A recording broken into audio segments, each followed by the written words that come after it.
Welcome to the STEM Pathways with Rohan Sharma podcast, where we dive into the exciting world of science, technology, engineering, and math. In each episode, we share exciting stories, groundbreaking research, and inspiring interviews with experts and enthusiasts who are pushing the boundaries of innovation.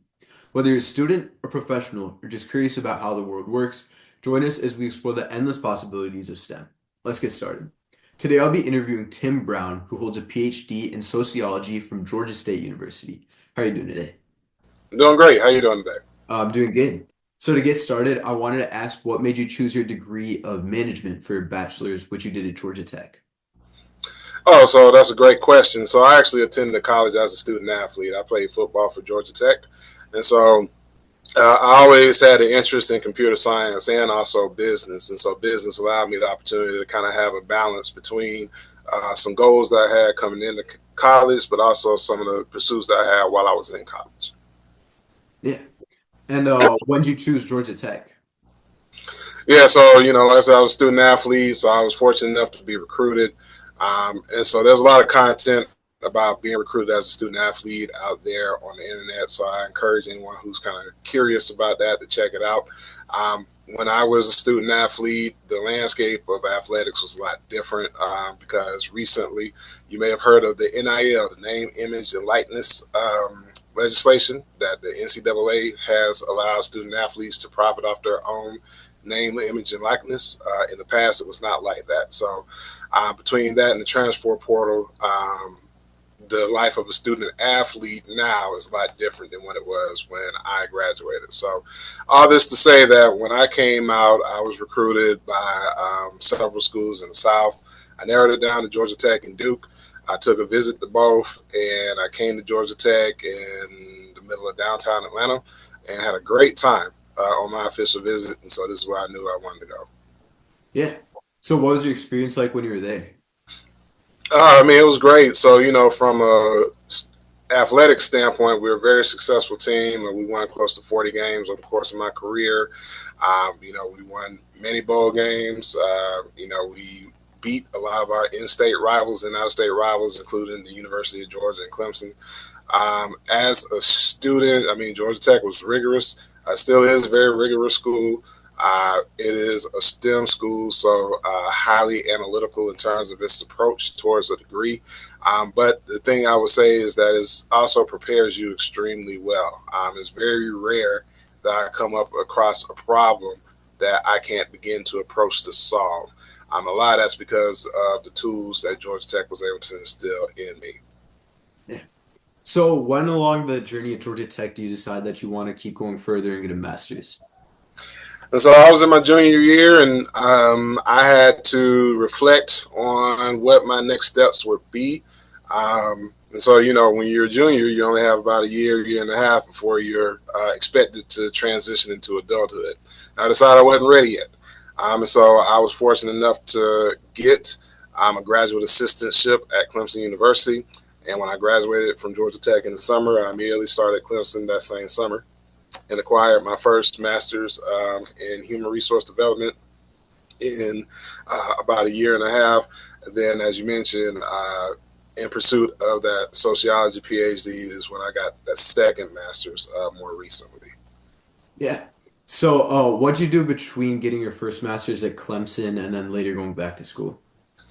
So I've been extremely fortunate. I've been working at Georgia Tech and been pretty much at Georgia Tech half of my life, half of the time that I've been here on Earth. And I've been working in the capacity as an advisor.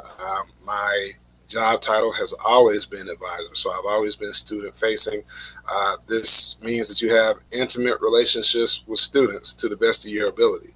And the reason why I gave it that caveat is because depending on the school, depending on the department that you're working in, advising is going to be a little bit different. So some advisors are going to have caseloads of hundreds, maybe even thousands of students. Some advisors are going to have only a few students. And so my career began in college athletics.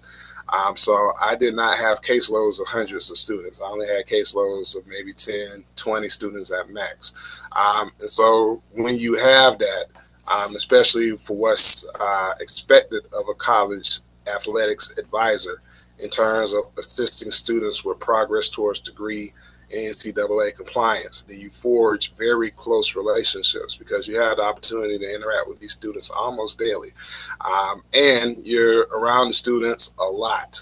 Whereas if you are an academics advisor in a major on campus, you have a little bit of detachment from the students because you don't have to go to study hall and do those types of things that help with eligibility. In college athletics, it's a lot different because, like I said, the motivations and the outcomes are different. So I did that for approximately 10 years, and then I transitioned on campus to the College of Computing or Computer Science, and I've been there ever since. In transitioning to campus, my caseload expanded from, at maximum 20 students to any given semester I have at least 400 students. I've had semesters where I've had close to 1,000 students. In that position, we assist primarily with students in their degree progress. So what we do is we give students information that they're going to need to make informed decisions about the curriculum along the way. Then when it's time for them to graduate from college, we assist them with degree audits. And there's a lot of different programs that go into helping the student go from matriculation, which is when they begin college, to graduation.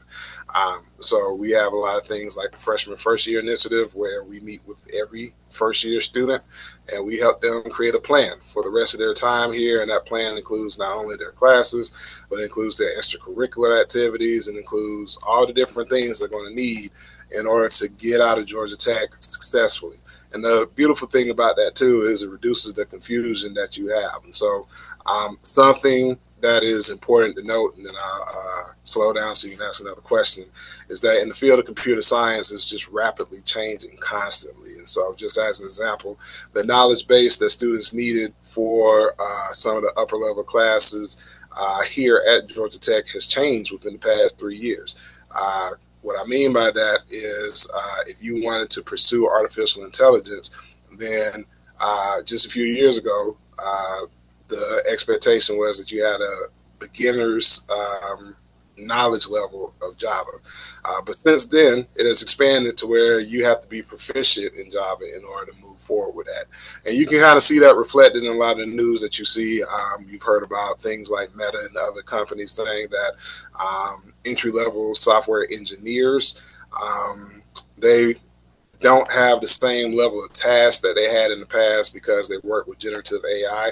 And so that's the reason why as students kind of try to navigate the computer science field, they find themselves needing a lot more knowledge than they used to just even 5 years ago when it's time to enter the field. Yeah. So back to when you were an academic advisor for athletes, was it very different versus doing that at a different school just because Georgia Tech is so academically intense? I wouldn't say it's different because every school is going to have some of the same benchmarks. Every school needs to be able to field a competitive team. And so therefore they're going to have to meet NCAA requirements. And so the difference between Georgia Tech and other schools is that you have a lot of distractions both on and off campus because we're in a major urban area. So if you compare that to places like Auburn University, Clemson University, these places are rural college towns where the college is the epicenter of the community. But we're in the middle of Atlanta, Georgia. It's got 6 million people in the metropolitan area. It's rapidly expanding. It's got a lot of different opportunities, including the music and film industry, a lot of different things that people really want to get involved in. And so, as a result, part of what you do as an advisor is help students keep and maintain a level of perspective in terms of what they have to accomplish as a student, but also finding that balance to be able to seek their outside ventures as well. So from a advisory standpoint, you wear a little bit more hats when you work in athletics because, again, you don't have as many students. Your focus is assisting a student from the moment they come to campus to leaving. And there's a high amount of mentorship. There's a high amount of involvement. There's a high amount of things that in other departments you may not necessarily have that same element. Yeah. So, like you were saying earlier about students needing to know more to get jobs in computer science. So something that I have been hearing a lot about is like how hard it is to get a job in computer science because there's so many people doing it. At Georgia Tech, have you noticed students struggling more, or are they kind of just getting smarter to meet the demand? So I think that the market has everyone kind of concerned as a result of some of the changes, and then also because of some of the unpredictability. So, for example, just a week or so ago, China unveiled their generative AI, and it's sent a lot of ripple effects in the community, both in terms of its abilities compared to some of the ones that we had domestically, and the market reaction to China releasing an open source AI. Whenever you see things like that, like I said, the fact that it just happens so quickly, sometimes it does throw people for a loop and then they have to adjust. So what you find with Georgia Tech students is they try to hedge their bets by attending graduate school. We have a 5-year program where you can attain both your undergraduate and graduate degree in 5 years, even if you come off the street with 0 college credits. So you have a lot of students that try to leverage that, and they feel like that will give them an opportunity to be a little bit more competitive in the workspace because they'll come out with a lot broader knowledge base and also that advanced credential relative to their peers. Now, when it comes to computer science vocations, in other words, when it's time for you to get a job in computer science, then what's really going to be a differentiator are going to be your activities that you do alongside class. And the same message that I have for my students, I have for you is the degree in computer science at Georgia Tech has some common subjects that they teach. So everyone here is going to learn Python in their first course. Everyone's going to learn Java in the second and third course. They'll learn the C plus language and assembly in their more advanced courses for most of the threads. So if everyone in the major, say we have 1,000 students in this major, if all 1,000 students are going to learn that information, then what's going to make you different? What is going to make Google, Meta, Facebook, well, Facebook and Meta are the same people, but you get the idea. What are going to make these companies come here and say, you're going to be the person that we're going to add to our team? A lot of students will turn to extracurricular pursuits. So here at Georgia Tech, we have clubs and orgs that allow you to expand your knowledge base. So, for example, we don't have iOS programming course, but we do have an iOS programming club. So you're a student who will learn all those base languages that I said, and then in addition, you would participate in this iOS club. You would make a tangible project where you would be able to display this to any potential recruiter and show them that you have proficiency in this information. And now suddenly you're the Georgia Tech student with all the base information that Georgia Tech students come out with, but also you have this iOS knowledge that makes you more marketable in certain areas. So that's one of the many different ways that you would expand your knowledge set and be more marketable to recruiters. Other ways include participating in hackathons, participating in other campus organizations that are outside of computing, but everything that you can do to just kind of diversify your experiences is going to be helpful. One last thing I'll say before I cede some more time to you is we need more professionals at the intersection of computing and something else. So what you'll find is that a lot of computationalists know computer science, but they don't know things like business or law or medicine or whatever the case may be. What you gotta keep in mind is that all these professions use a computer. When I come to work, I'm currently speaking to you on the computer right now. When lawyers go to work, they do a lot of research using computers, so on and so forth. So what we need is people with the ability to not only code, but to understand code in the context of another discipline. Think about it from a lawmaker standpoint. You have your politician who is trying to regulate things in computer science, but they may not necessarily understand code. So then as a result, they have to rely on someone else to inform them of that. So this positions someone who knows how to code uniquely because you can serve in that advisory role or you can run for office. Um, as you can see, we have technocrats who are exerting their influence in our government now, and that's something that's going to continue to occur in the future. So, um, students have the opportunity to be some of the trailblazers on those paths. Yeah.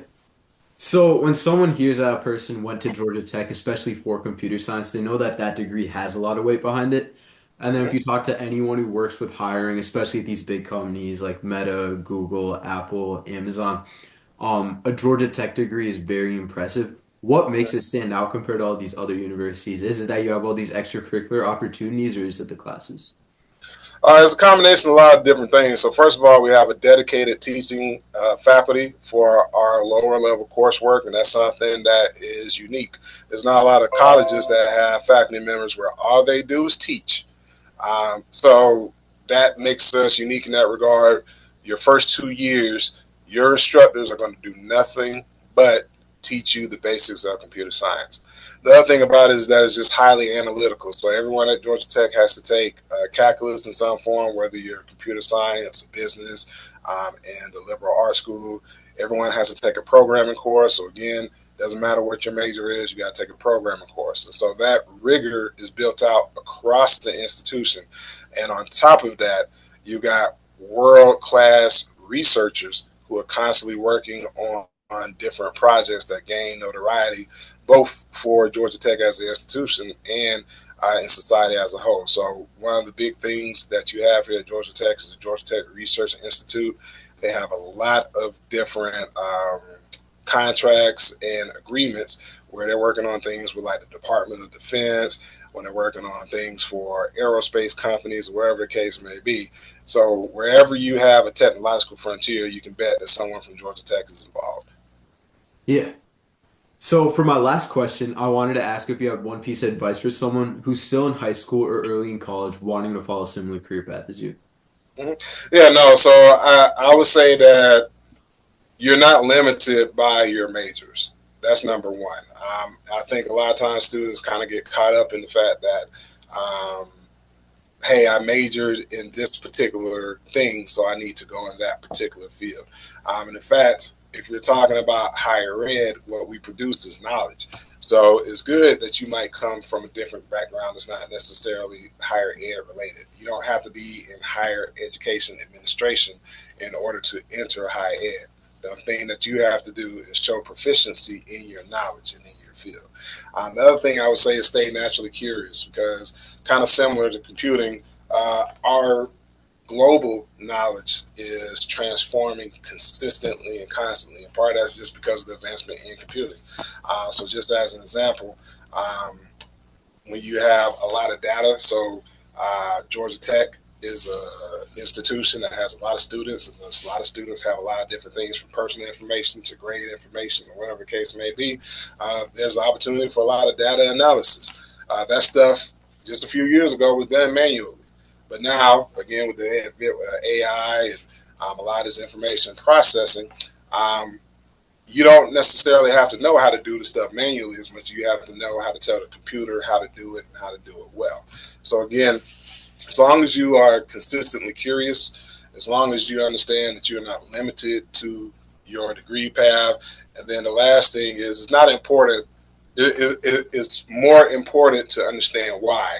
Sometimes, especially in our information-rich society, we tend to focus only on what, but all the other W questions are important: the who, the what's, the when's, the where, and the hows and the whys. All those things are important, and it's important for you as a student to consistently ask those questions as you move forward, not only in your studies but also in your personal life too, because a lot of that stuff's going to matter. So those would probably be 3 points that I would give any aspiring high school student as they not only look towards higher ed as a field, but even in whatever other discipline they choose to pursue. All right, then. Thank you for joining me on the podcast today. Hey, thank you, man. It was a pleasure.